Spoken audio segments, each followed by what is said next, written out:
Boa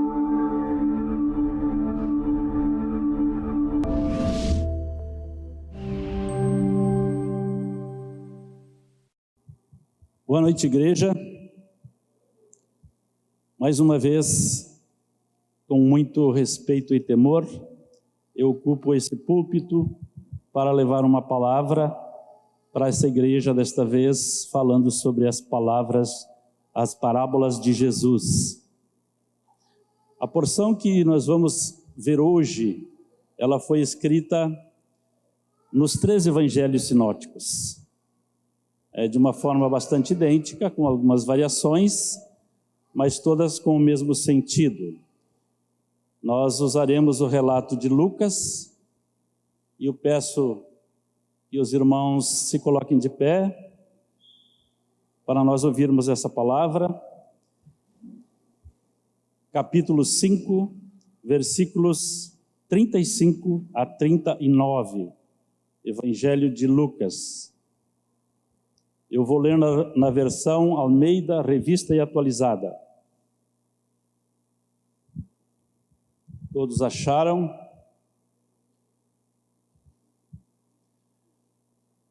Também lhes disse uma parábola: ninguém tira um pedaço de veste nova e o põe em uma veste velha, pois rasgará a nova e o remendo da nova não se ajustará na velha.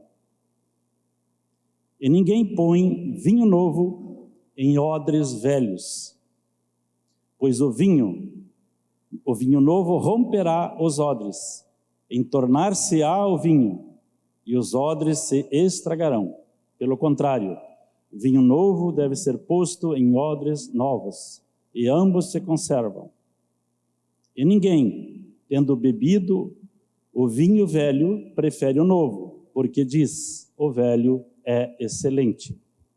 Querida igreja, esta mensagem ela precisa ser contextualizada com o que foi dito no domingo anterior, na pregação do pastor Humberto, porque ela está intimamente ligada, ela é uma continuação daquela mensagem. Lembram que havia um questionamento feito para o Senhor Jesus. Algumas pessoas chegaram e lhe perguntaram: por que seus discípulos não têm o hábito de jejuar? Jesus respondeu: por acaso os convidados de um casamento jejuam enquanto festejam com o noivo? Um dia, porém, o noivo lhes será tirado, e então jejuarão. Percebam, irmãos, que a pergunta fala em hábito, e a resposta que Jesus dá fala em motivo para jejuar. São coisas distintas. Estamos vivendo agora um tempo de jejum e oração. Estava vendo o pastor Lorival falar aqui, e fico imaginando se ele chegasse assim: pessoal, a semana que vem nós vamos jejuar toda ela. Ponto. E desse esse recado e ficasse por isso mesmo. Aí eu chegaria em casa, diria para Ieda: hoje tu não precisa preparar comida para mim, porque eu vou estar jejuando. Jejuando para quê? Porque o pastor Lorival lá pediu para jejuar. Então havia no judaísmo antigo, no judaísmo do tempo de Jesus, uma religiosidade formal. E Jesus não está aqui condenando de forma nenhuma o jejum, ele só está dizendo que precisamos ter um motivo, e que os seus discípulos naquele momento não tinham esse motivo, porque ele estava presente. Dito isso, vamos propriamente ao texto, ao nosso texto propriamente. Precisamos antes esclarecer também alguns termos usados por Jesus nessas 2 parábolas. O primeiro deles é veste, roupa. Nos tempos de Jesus, roupa era algo precioso, era algo valioso. Não tínhamos lá nenhuma indústria têxtil.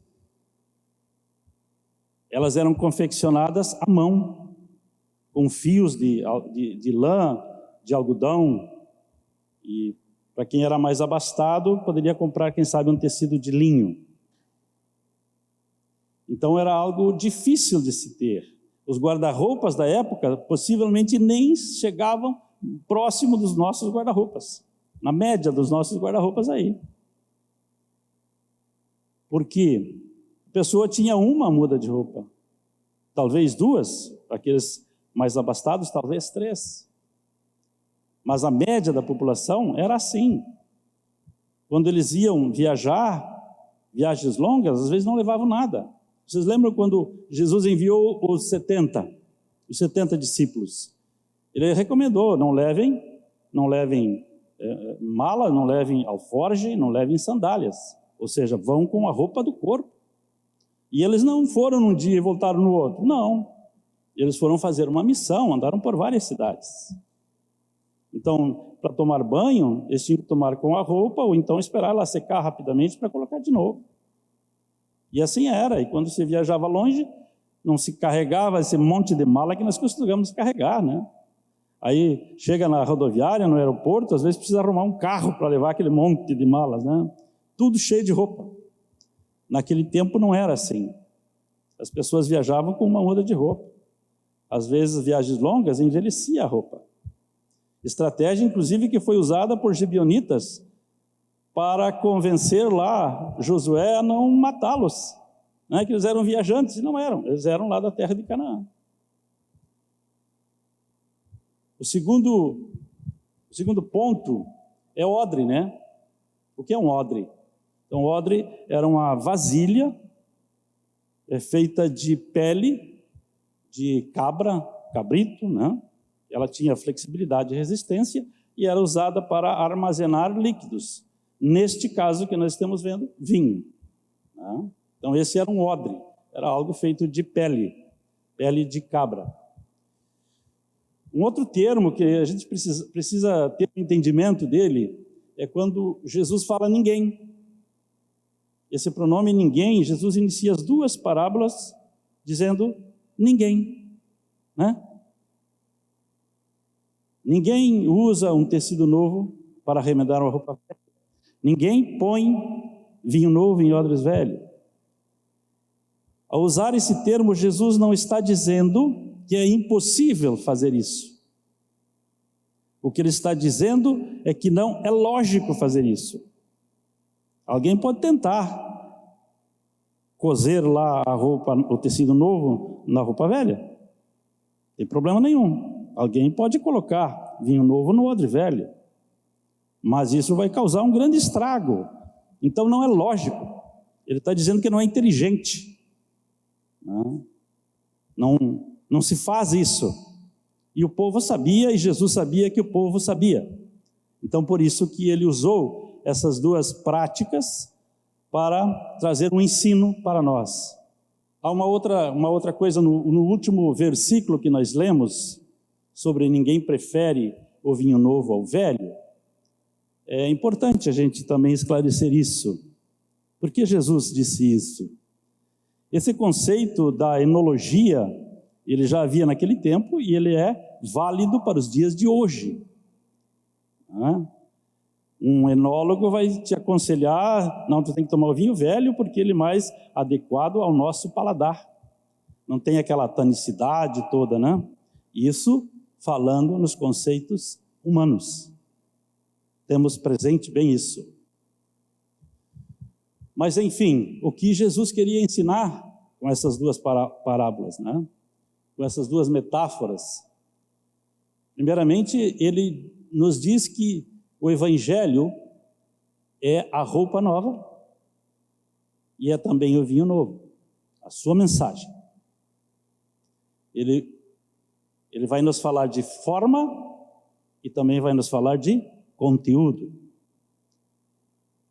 A novidade de vida que ele prega não se presta para reformar estruturas antigas, formas de vidas passadas, arcaicas, assim como o tecido novo não se presta para remendar roupa velha. O conteúdo da mensagem é vinho novo. A mensagem que ele traz é como vinho novo. Não se pode colocar em recipientes velhos. Então, o que Jesus está dizendo é que seu evangelho exige uma mudança completa, profunda, para que se possa experimentar a novidade de vida que ele tem para nós. Não serve para gambiarras, não serve para remendos. Assim, o nosso tema de hoje será: Jesus não faz remendos.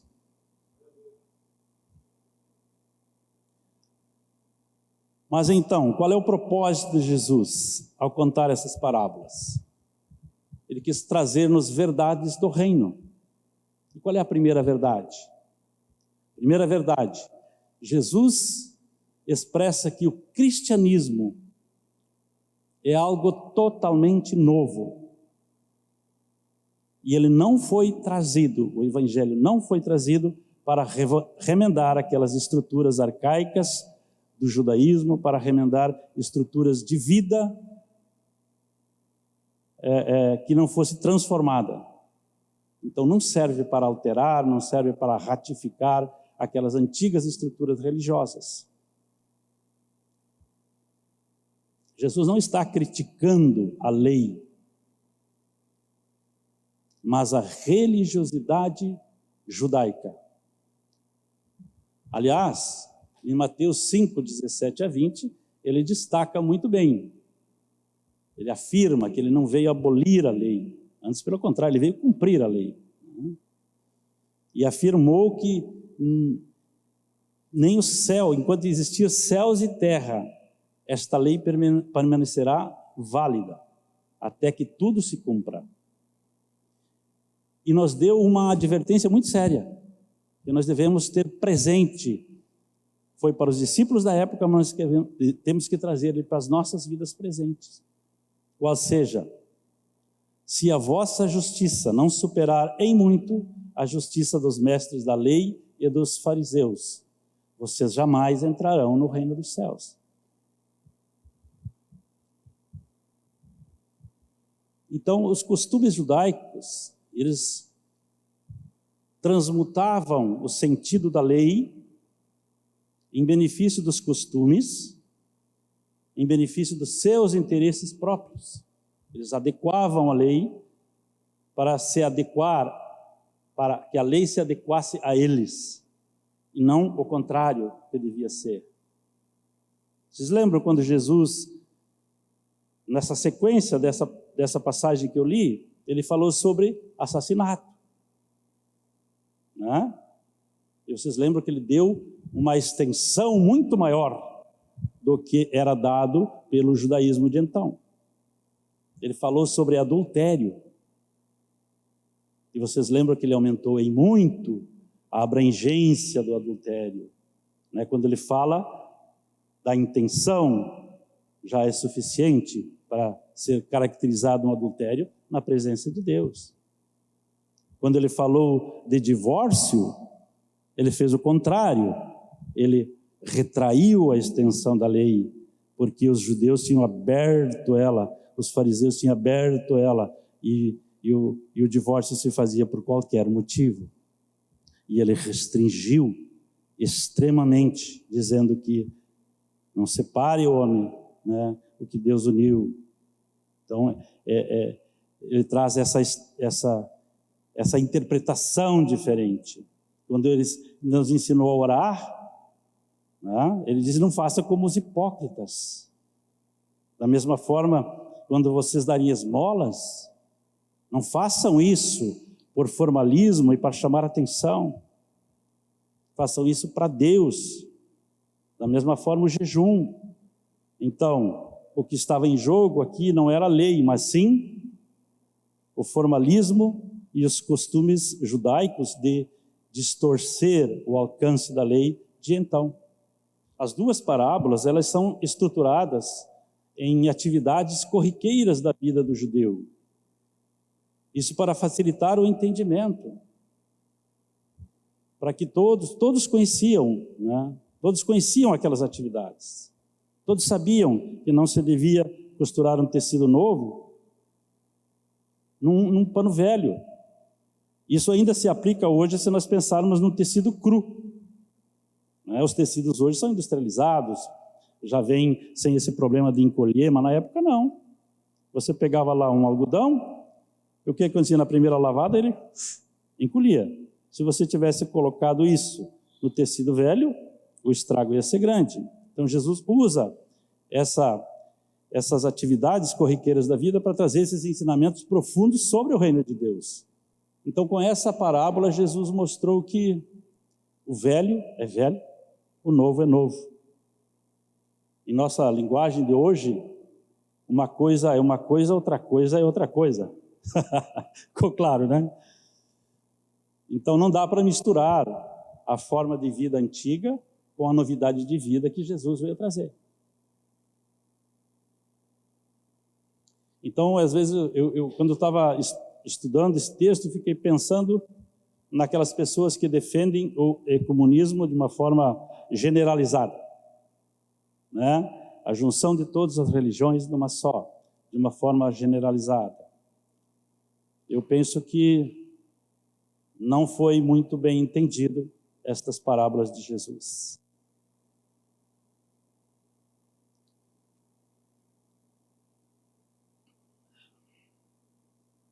A segunda verdade que Jesus traz nessas parábolas é que o Evangelho, a roupa nova, precisa ser recebida integralmente, não pode ser fatiada, não pode ser separada as peças, né?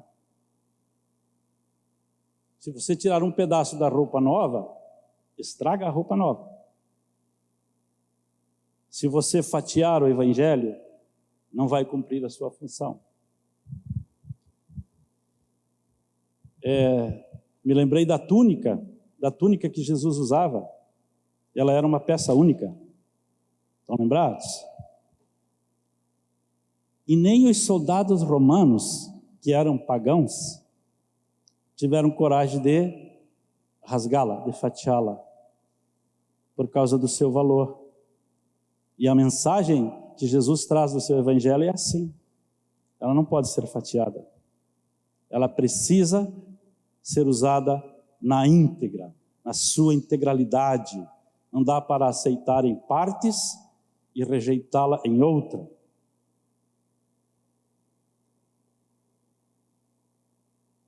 Primeira João 4:20 diz assim: se alguém disser amo a Deus, mas odiar o seu irmão, ele é mentiroso. Ou seja, não é possível, né, amar a Deus e odiar o irmão. Não dá para fatiar o Evangelho. E muitas vezes nós rasgamos o Evangelho, né? Pegamos parte do Evangelho, aceitamos parte do Evangelho, mas rejeitamos outras. Isto acontece muito seguidamente. Nós vemos igrejas, pastores, que pregam uma parte do Evangelho e não falam da outra parte. Aplicam somente uma parte do Evangelho, mas não trazem a palavra como um todo.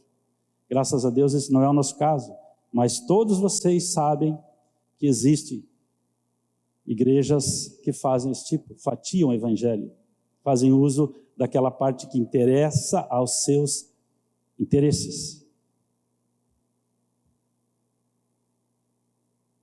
Estão fazendo gambiarras com o Evangelho. Às vezes nós achegamos a Cristo para resolver um problema financeiro. Estou com dificuldade financeira.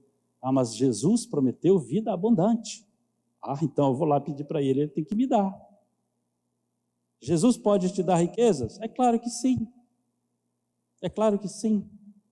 Mas isso é tão pouquinho em relação ao que ele quer te dar. Às vezes a gente vem na igreja para pedir uma cura. Isto é justo, devemos fazer isso. Mas não somente isso. Devemos buscar o Evangelho todo, a palavra toda, a roupa nova toda que Jesus está nos oferecendo. Quando Cristo me alcançou e eu cheguei nesta igreja, eu pude conhecer o Evangelho. E me encantei com o Evangelho, né? E vivi experiências com o Evangelho.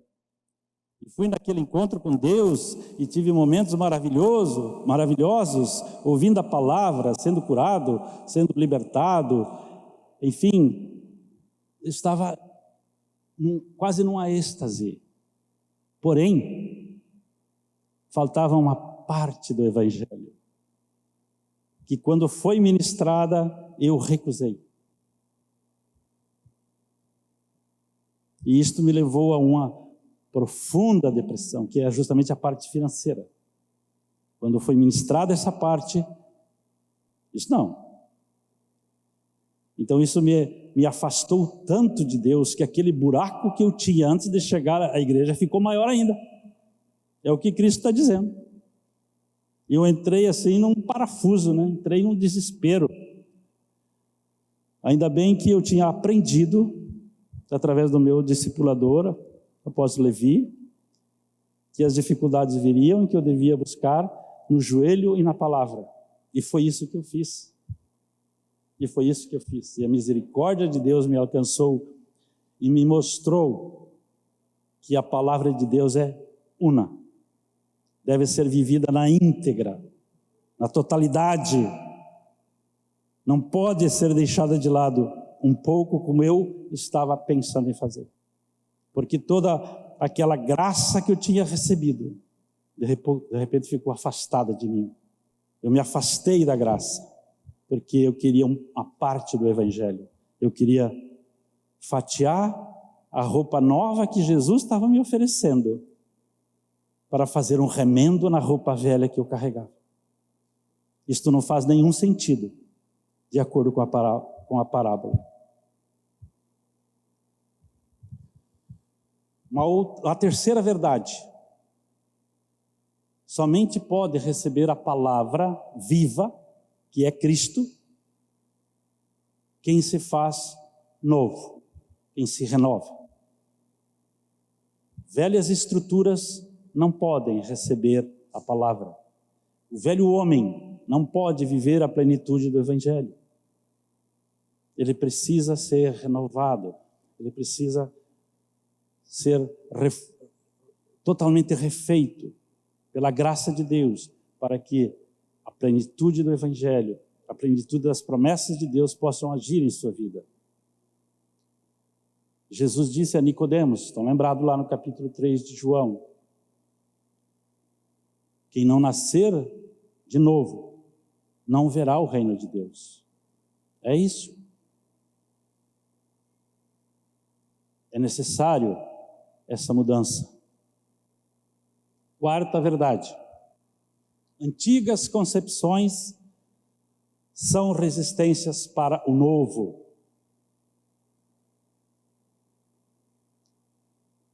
O último versículo que somente Lucas traz: e ninguém tendo bebido o vinho novo, o vinho velho prefere o novo, porque diz, o velho é melhor. E como eu expliquei, esse conceito é comum, é certo, na nossa concepção humana. Mas vocês lembram das bodas de Caná da Galileia? Qual foi o vinho melhor? Foi o vinho transformado, que Jesus transformou da água em vinho e serviu. E lá o sommelier da época disse assim, chamou o noivo e disse, mas você faz diferente dos outros. Você guardou o melhor vinho para depois. Mal ele sabia que aquele vinho havia sido transformado recentemente de uma água. Os conceitos que nós precisamos retirar das nossas vidas, para que a graça de Deus, os conceitos de Deus, os conceitos do Evangelho, nós possamos alcançar plenamente tudo o que o Evangelho nos dá, tudo o que essa roupa nova nos proporciona. Então, meus irmãos, Jesus não faz remendos. Ele não faz remendos. E todas essas 4 verdades que Deus me deu a graça de extrair dessa palavra, eu resumo em uma única, para que nós gravemos melhor. Para viver o Evangelho de Cristo, é preciso uma renovação completa. E por que nós não vivemos? Estamos falando de avivamentos.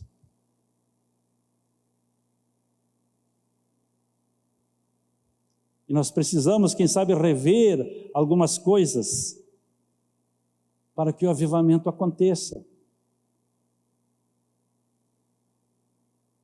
Vamos começar pelo começo. O homem tem uma inclinação natural para o mal. Porque quando ele pecou, ele morreu espiritualmente, ele se distanciou de Deus e passou a ser dominado pela carne. Nós vimos aí os frutos do Espírito. Agora eu quero mostrar para vocês as obras da carne.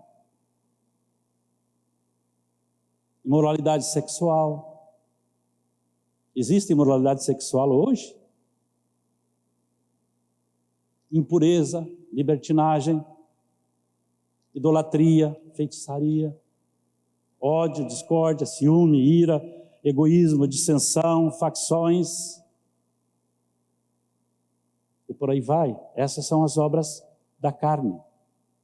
São as obras que a nossa natureza caída tende para isso. Ela tende para o mal, porque a desobediência matou o homem espiritualmente. O Espírito que nos dá o equilíbrio, o Espírito Santo que nos dá esse equilíbrio de vida para viver a palavra de Deus. Mas o homem caído perdeu esse Espírito. E aí fica dominado pela própria concupiscência. Obedecendo ao príncipe deste mundo, que atua nos filhos da desobediência. Assim Paulo nos afirma isso lá em Efésios 2. É falácia dizer que eu não sou assim. Eu sou uma pessoa boa, essas coisas aí não são para mim. Então você não leu Romanos 3:23, onde Paulo afirma categoricamente: todos pecaram e destituídos estão da glória de Deus. Todos, não tem exceção. Nem você, nem eu, ninguém. Todos pecaram.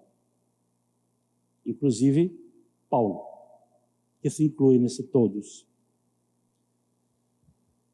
Mas o que é o pecado, gente? Vamos voltar a essas origens, essas coisas básicas. Em tempos de avivamento é necessário a gente trazer elas novamente. O que é o pecado?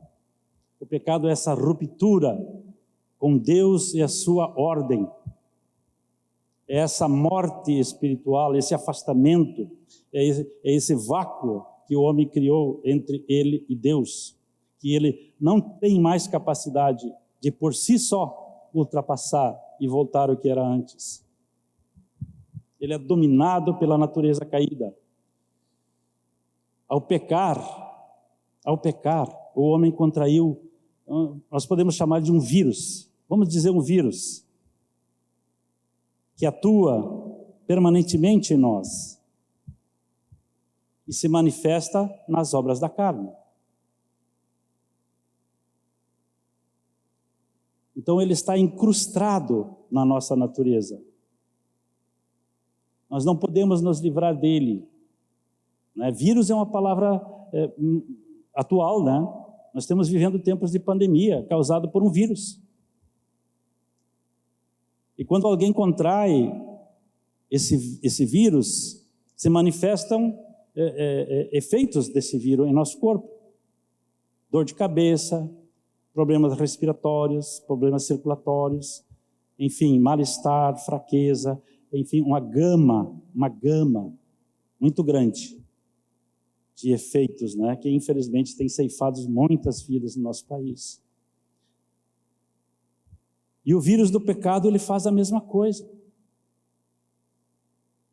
Ele se manifesta através de um ato externo. Por exemplo, se eu roubo, uma pessoa rouba, é pecado roubar? Mas ele é uma manifestação daquilo que está dentro do ser humano. É aquilo que está na sua natureza caída. Então é apenas uma manifestação daquele mal que está dentro do ser humano.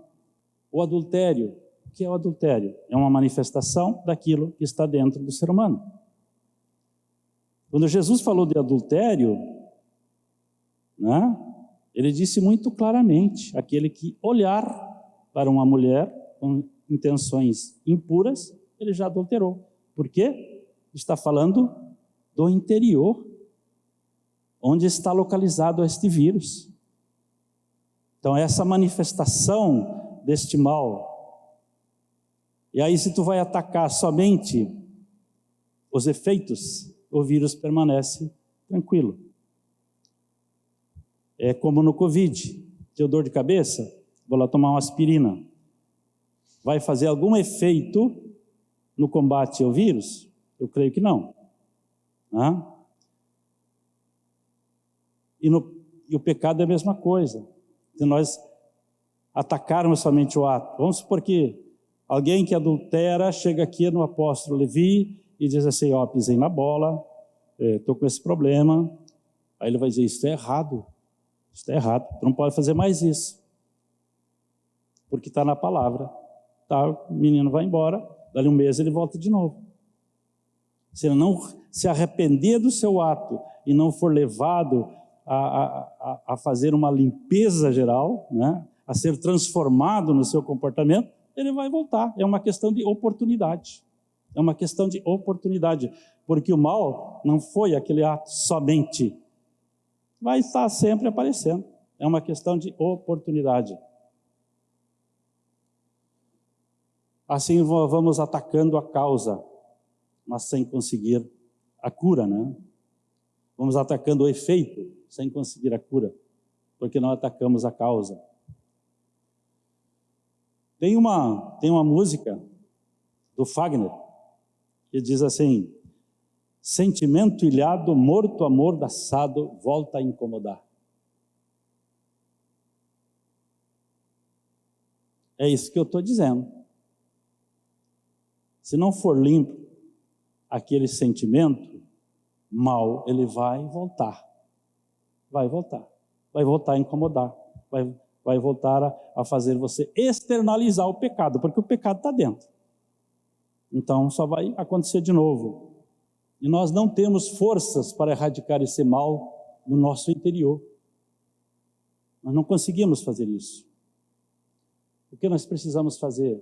Nos revestirmos de humildade e reconhecer a nossa falência espiritual e pedir a Jesus que nos cure e que nos faça um novo homem.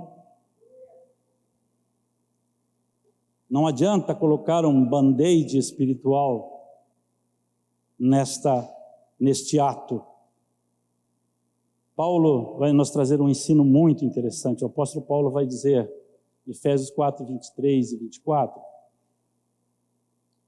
assim, uma vez que conhecemos a verdade e fomos ensinados sobre a verdade que vem dele, livrem-se de sua antiga natureza e de seu velho modo de viver,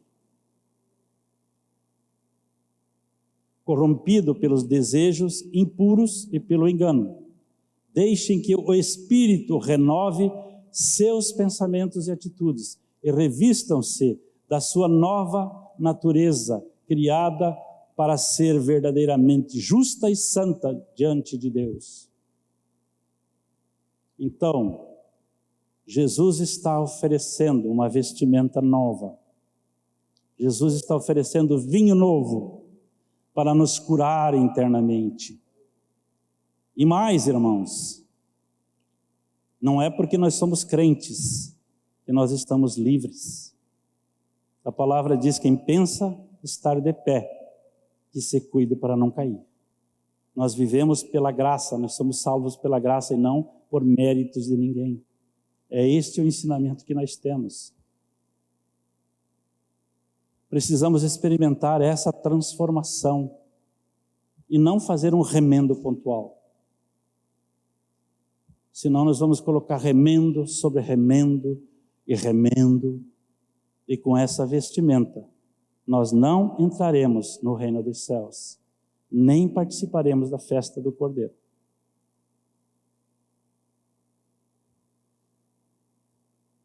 Então, por isso que Jesus fala que não é razoável tirar uma parte do tecido novo para colocar num tecido velho. A roupa que ele dá é completa, plena, pura, limpa. E hoje ele está oferecendo essa roupa, completamente nova, novinha em folha. Receba esta veste e seja transformada pelo poder de Deus. Temos uma nova oportunidade para rever o nosso interior. Jesus nos dá esta oportunidade. Ele se propõe a nos oferecer essas vestes. Ele nos oferece o seu sangue, que é o remédio eficaz contra o pecado, para nos limpar de todo o pecado. E nesta noite Ele está te oferecendo estas vestes e o seu sangue, para nos limpar plenamente, para permitir que o avivamento aconteça. É preciso nos arrepender de todos os nossos pecados. Quem está em Cristo, nova criatura é. E as coisas velhas já passaram. É isto que Cristo quer fazer em nós. Um homem novo, uma nova criatura. Mais uma vez eu repito, não é somente para quem não conhece Jesus. Isto vale para todos nós. Por quê? Então se eu conheço a Deus, eu não peco mais? Peca. Todos pecaram, destituídos estão da glória de Deus. O que nós temos do fazer do pecado é um acidente.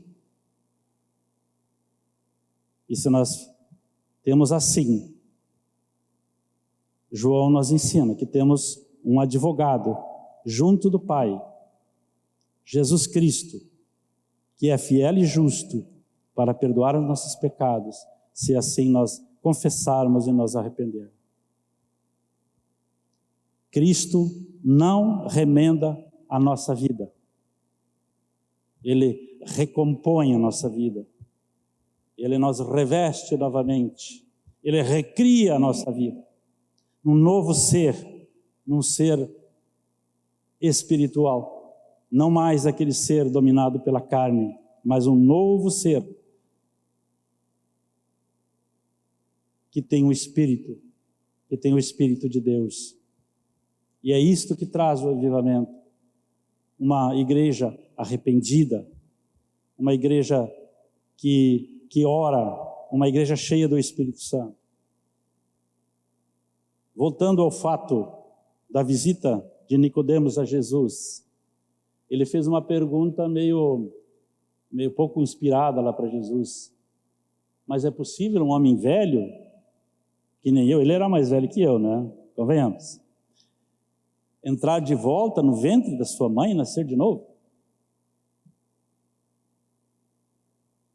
Jesus respondeu: em verdade, lhe digo, Quem não nascer da água e do Espírito não pode entrar no reino de Deus. Por quê? O que é nascido da carne é carne, e o que é nascido do Espírito é Espírito. Então nós só podemos realizar obras da carne. Quem é que pode realizar obras do Espírito em nós? Somente o Senhor, somente o Espírito Santo. Então, o que nós podemos fazer? Nós temos que ter a disposição de nos livrar do homem velho, nos livrar das estruturas antigas, para que o Espírito Santo possa agir livremente em nós e realizar essa transformação grandiosa, nos limpar do pecado pela cruz de Cristo, pela obra da cruz, pela graça de Deus.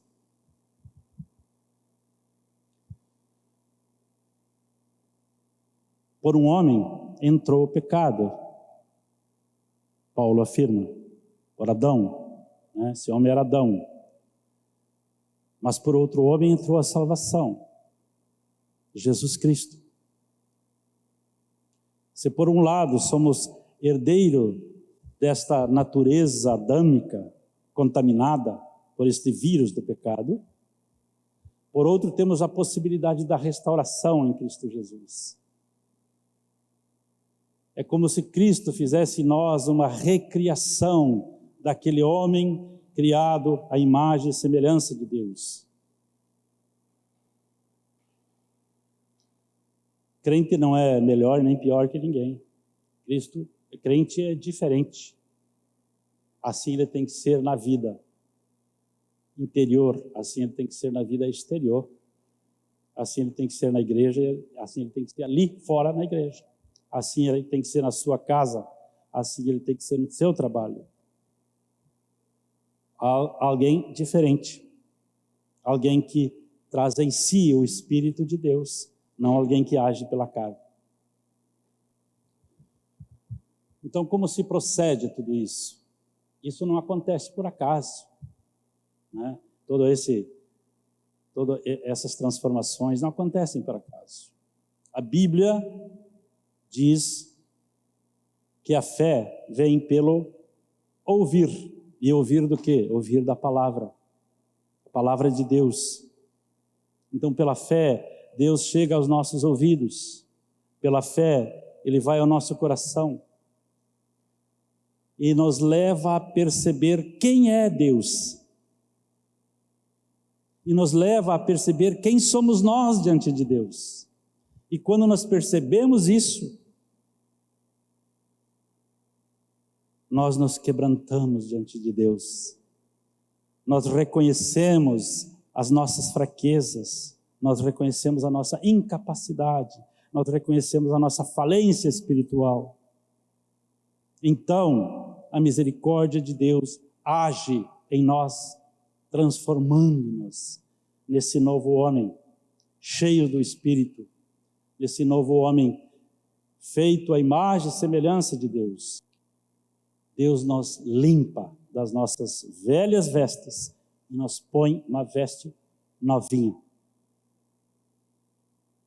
Em Zacarias, capítulo 3, verso 1 ao 4, diz assim, Josué era o sumo sacerdote da época.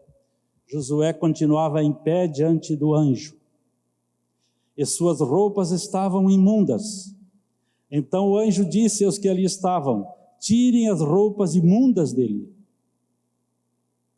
E voltando-se para Josué, disse, veja, removi os seus pecados, e agora lhe dou roupas de festa. É isso que faz, é isso que o Senhor faz por nós, quando o aceitamos como Senhor e Salvador da nossa vida. E nos habilita a participar das bodas do Cordeiro. Amém, igreja? Posso ver um glória a Deus? E nós somos transformados assim, pela ação de Deus, e começamos a perceber as ações de Deus em nossa vida, o propósito de Deus para cada um de nós.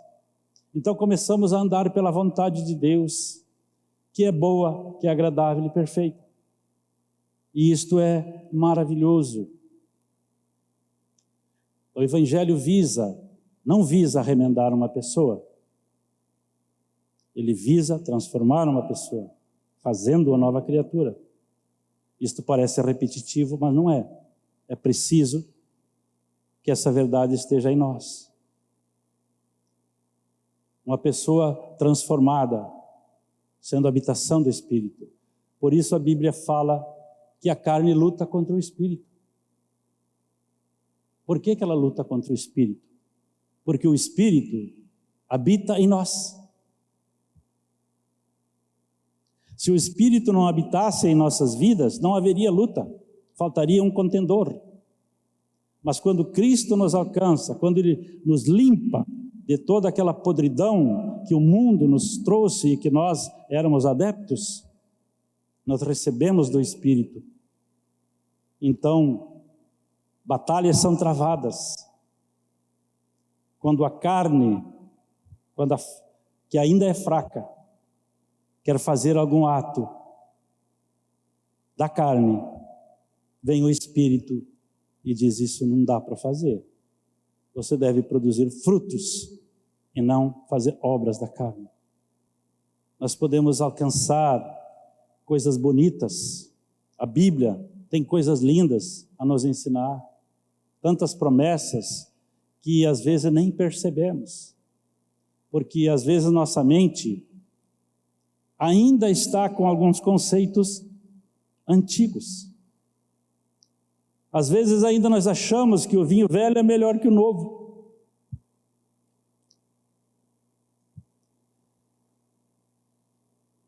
Então, ainda estamos com esses conceitos antigos em nós. Mesmo tendo recebido a Cristo, nós precisamos avançar no conhecimento, avançar na busca de Deus. Às vezes nós esquecemos o que disse Jesus: buscai primeiro a Deus e todas as demais coisas vos serão acrescentadas. E a nossa mente se ocupa com as coisas do mundo totalmente. Nós levantamos pensando nas responsabilidades do trabalho. Isso não é feio, não. Isso é preciso fazer, mas isso não pode absorver inteiramente a nossa mente. Nós não lembrarmos de Deus. Né? Nós ficamos somente buscando as coisas que nos agradam neste mundo. E a mídia, ela é pródiga em nós trazer necessidades novas. Toda hora nós estamos criando necessidades novas e nós queremos essa necessidade e queremos satisfazer essa necessidade. Antigamente tinha uma muda de roupa, né? 2 mudas de roupa. Hoje nós chegamos assim, nosso guarda-roupa, principalmente as mulheres, desculpe aí, viu? Às vezes ficam, com que roupa eu vou, né? Tem 1, 2, 3, 4, 5, 6, 7, 8, sei lá quantas. Né? São necessidades criadas. É proibido ter? Não, mas isso não pode ocupar o lugar de Deus. Precisamos sair dessa superficialidade e navegar para águas mais profundas. Paulo alertou lá aos Coríntios, dizendo: eu, porém, irmãos, não pude vos falar a vocês como a pessoas espirituais, mas sim como a pessoas carnais, como crianças em Cristo. Eu lhes dei leite para beber, não pude alimentá-los com comida sólida, porque vocês ainda não podiam suportar, nem ainda agora podem. Ou seja, a igreja de Corinto tinha recebido toda uma instrução, mas ela ainda permanecia arraigada nesses costumes, né? Havia discórdia, havia dissensões, né? Havia todo um burburinho lá naquela igreja. Era uma igreja criança. Nós precisamos avançar. Precisamos crescer espiritualmente. Precisamos atrair o avivamento do Espírito Santo para nós. Isso é maturidade espiritual. É somente com a maturidade espiritual que nós vamos poder perceber o extraordinário de Deus. Senão nós vamos navegar na superficialidade. Somente aquilo que é basicão. Não vamos poder descer para perceber a profundidade do Evangelho, a graça do Evangelho e a grandeza de Deus. Jesus continua falando. Vinde, venham a mim, todos vocês que estão cansados e sobrecarregados, e eu vos aliviarei. Nós buscamos a Cristo muitas vezes para aliviar esse alívio, para termos esse alívio na nossa carga, na nossa depressão, na pressão da vida sobre nós, nas nossas doenças, na nossa angústia. Mas paramos por aí. Não percebemos que esse mesmo Cristo continua dizendo: tomem sobre vós o meu jugo. Aprendam de mim, porque sou manso e humilde de coração. E vocês acharão descanso para a sua alma, porque o meu jugo é suave e o meu fardo é leve. Ele quer nos dar um descanso permanente. Ele quer nos habilitar a encontrar a paz em qualquer circunstância. A paz e a tranquilidade em meio a tempestades. Como Cristo manifestou a seus discípulos lá no mar da Galileia, né? Ele dormia e seus discípulos no maior alvoroço. Mas Jesus tinha essa paz que Ele quer nos dar.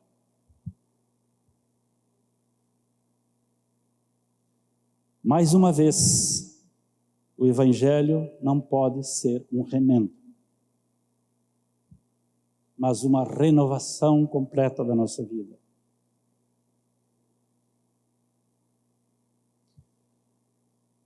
E quando nós aceitamos a Cristo plenamente, mergulhamos no Evangelho, limpamos-nos plenamente e deixamos que o Espírito flua, temos uma vida diferente. Descrita em Provérbios 18 assim: a vereda do justo justificado por Deus, é como a luz da aurora, que vai brilhando mais e mais, até ser dia perfeito. Há um processo de aperfeiçoamento da nossa vida. Há uma caminhada a ser feita. O crente não nasce pronto, ele nasce bebezinho. Ele recebe leite materno. Mas vamos ter que ir aprendendo a comer comida mais sólida. Amadurecendo na palavra. E aos poucos vamos percebendo quanto é maravilhoso estar pertinho do papai, né? É isso que Jesus quer, que nós estejamos pertinho dele, que nós vá crescendo mais e mais, como a luz da aurora. É tão belo o amanhecer. Acho que todos tiveram essa oportunidade de ver um amanhecer. Eu vejo quase todos os dias. Começa assim, muito vagamente, uma luzinha tênue no céu, e essa luzinha vai crescendo, vai crescendo, vai crescendo, e vai ficando claro, e mais claro, e mais claro, até que surge um sol majestoso. É isso que Jesus quer nos ensinar, que nós temos que estar crescendo, absorvendo a cada dia na palavra, na oração. É assim que nós crescemos, orando e conhecendo a palavra. Quem aqui ora 4 horas por dia? Não sei se tem alguém, talvez 1, 2. Quem ora 2 horas por dia, talvez tenhamos mais um pouquinho. Quem ora 1 hora por dia, talvez mais um pouquinho. Mas creio que não muito. Aí, à medida que nós vai baixando, talvez vá aumentando esse número. E a última pergunta, que seria terrível: quem não ora em alguns dias? Espero que ninguém diga que sim. Senão, como nós vamos ter avivamento? O avivamento começa dentro de nós. Dentro de nós. Porque o mesmo poder que ressuscitou a Cristo é o mesmo que opera em vós, escreve Paulo aos Efésios. O mesmo poder. E Cristo também disse: aquele que me ama fará coisas igual a mim e até maiores.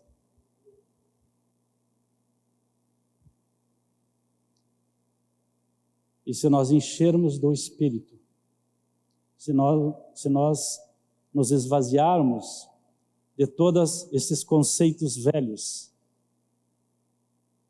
se nós aceitarmos este Evangelho, que é a roupa branca que o Senhor nos dá, certamente o avivamento virá. E esta cidade será transformada, e este estado será transformado, e essa nação será transformada. Por quê? Porque quando estivermos maduros e cheios do Espírito Santo, a palavra diz que rios de água viva brotarão do interior de quem crê em mim, disse Jesus. Já estou terminando. Irmãos queridos, queridas irmãs, o Evangelho é uma proposta de Deus para a nossa vida, para transformá-la integralmente, não é para remendar a nossa vida. Não é para nós tirarmos partes e continuarmos com as práticas antigas. É para nós mudar interiormente, em todos os lugares.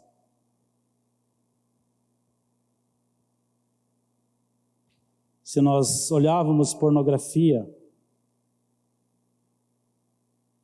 nós temos que nos limpar dessa prática. Se nós praticávamos adultério, nós temos que nos limpar dessa prática. Se nós praticávamos impureza, orgias, bebedices, ciúmes, inveja, é disso que nós precisamos nos livrar.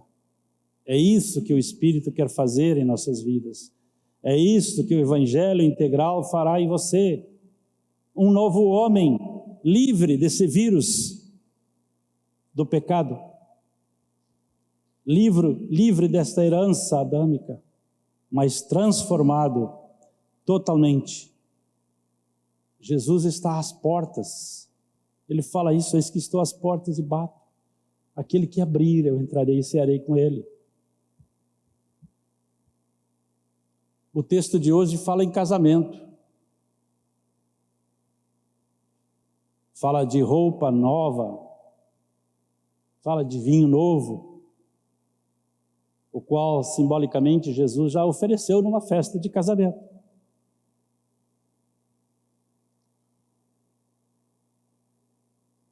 E Jesus, nesta noite, Ele está te convidando para as bodas do Cordeiro, que acontecerão em breve. Temos fatos, temos sinais que vão acontecendo e que vão anunciando que a cada dia mais esse dia se aproxima.